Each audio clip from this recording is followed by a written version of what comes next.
the greatest warriors ever known, feared and admired across the realm.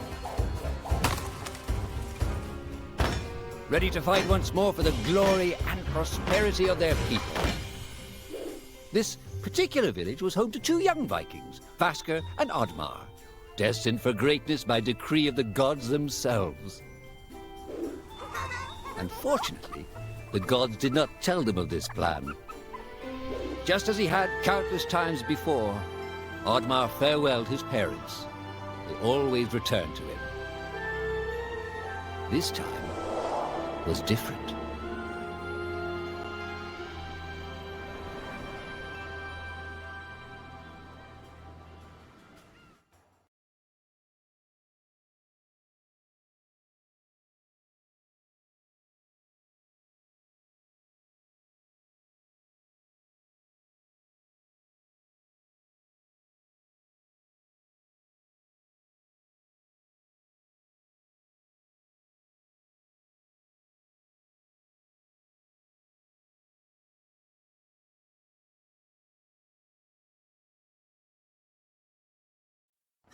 Years passed, and the Viking warriors continued on their pillaging voyages and grew ever richer. The Viking chief was proud of his people, but he was greedy, single-minded. He wished to expand his village, regardless of the consequences. The chief despised Oddmar. He'd never fought for his village and survived off their scraps. But the chief would tolerate this behavior no longer. Oddmar would have to single-handedly loot the forest, burn it to the ground so their village may prosper. And if he refused, he would face the same fate as his old friend Vasker. After being ridiculed by his village, Oddmar ran home to his hut.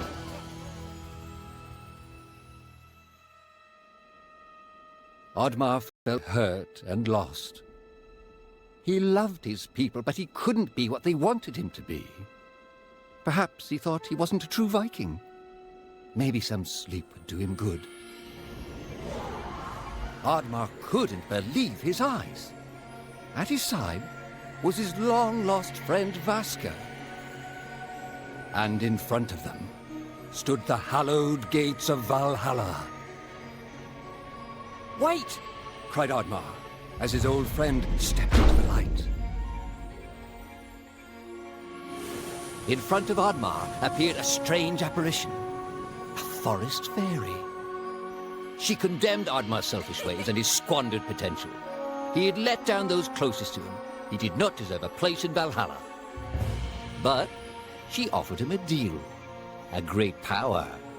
If used correctly, perhaps he could earn his place in Valhalla, but at a price. Oddmar woke up with excitement. What a strange dream. It felt so real. And how did this pouch get here? Was this what he saw in his dream? He looked inside the bag. A mushroom?